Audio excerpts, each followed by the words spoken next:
Hey, I'm Young John, remember me? It's been a while since we last talked, but just wanted to give you an update.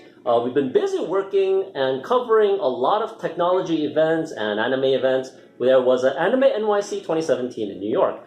We've been covering panels and expos and the cosplay and all of that. And if you want to see the coverage on that, you can go to otakusandgeeks.com. URL will be written right here. So if you're interested in that kind of thing, that's the place to be. But mainly, I have all of this stuff in the back that needs to be reviewed. It's technology gear, and we've been covering technology events by Pepcom, following up with Acer and Lenovo's and all of that gear. But now it's time for us to hunker down and review the actual pieces of gear for ourselves.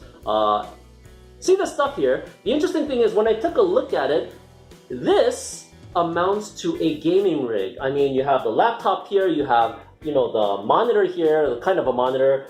We have the mouse, we have headsets, we have keyboards, and they're gonna get reviewed. The interesting thing is that I can't open this until I'm ready to review it, and I really need it now because my regular laptop is kind of chugging away and dying. It's like that. But this one's got an SSD drive in it, which will help me a lot in speed because that was the bottleneck in my older laptop that I'm using now.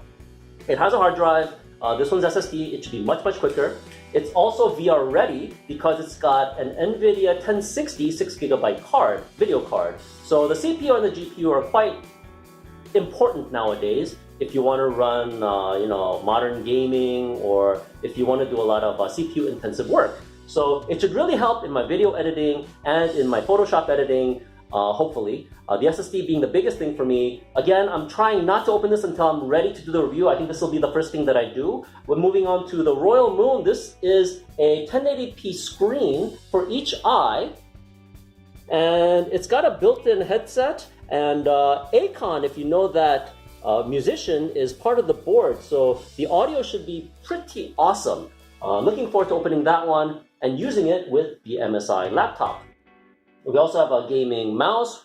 We'll play around with that one, and I don't have a lot of, it's Roswell. It was kind of spur of the moment thing because I did have a Chroma, a Razer Chroma mouse, which died actually. The middle key died. It wouldn't click. I know there was a YouTube video that I tried to follow, cleaning up that little click button. It didn't work because whoever sold that to me, because I bought it secondhand, I paid a lot of money for it, which is stupid, but a lot less than if I bought it new. The thing is, I think a lot of the goop, the oils and whatever, kind of gets stuck in there. So even if you just kind of try to click on it to hopefully make it work again, if your house is oily and has a lot of moisture and goop and dirt and dust, it's gonna get trapped and it's gonna stop working. So lesson learned, the Razer Chroma is a dud long term because a lot of people have been problems with that. A lot of people have been having problems with that. Don't buy that secondhand because people are going to be lying on eBay saying that, oh, it worked fine when I sold it to you. Yeah, okay, sure. You're selling it because it doesn't work. But anyway, that's besides the point. We also have HyperX's Cloud Alpha, which is a new headset. Supposed to be pretty awesome. It's got a dual chamber audio setup, one for bass and one for the mid-range and the high frequencies. So that should be awesome. It cost about $100. We did a Cloud Stinger review, which cost $50, and this is the next step up. And it's new. We have the Alloy Elite, which is also by HyperX. It is a mechanical keyboard with Cherry MX keys. And that's also going to be pretty awesome. What else do we have here? We have the Kingston DataTraveler MicroDuo 3.0. So what that is this guy right over here. It is 64 gigs. I'm running out of space already in my phone. It's a new phone, by the way. It's a Moto G5S Plus. And if you shoot video or do a lot of photos, the space is going to go like that. So you got to have it backed up. So we're going to use this guy. And we're going to see just how well it backs things up.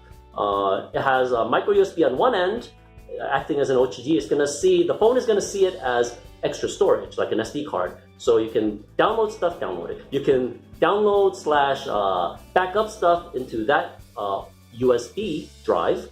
And you can use the other end, which is a USB 3.0 USB-A kind of connector that you can stick in your computer and back the stuff on your computer if you want. We could just leave it into into that DataTraveler there. For Apple people, there's the Bolt Duo. This guy here. Okay, this is the Bolt Duo. This is almost the same thing as the MicroDuo, except that one is for Apple users. And the thing about that is that you need an Apple phone. And I don't have an Apple phone to do it with, but we'll find somebody with an Apple phone and we'll give it a go and see how that works. Otherwise, that is, the stuff that we have here to do reviews on. Thank you for your patience, and thanks for, keeping up and watching technology reviews. First, look.com, look with 2 zeros. And if you like anime and voice actors and all of that kind of good stuff, cosplay, go to otakusandgeeks.com. I write for those 2 things, and I work for other things, but that's what's been keeping me busy lately. Good to see you again. It's been a while, but this is just an update. If you have any questions, write them in the comments below, and I'll do my best to answer. Anyway, thanks for watching, and I'll talk to you guys next time.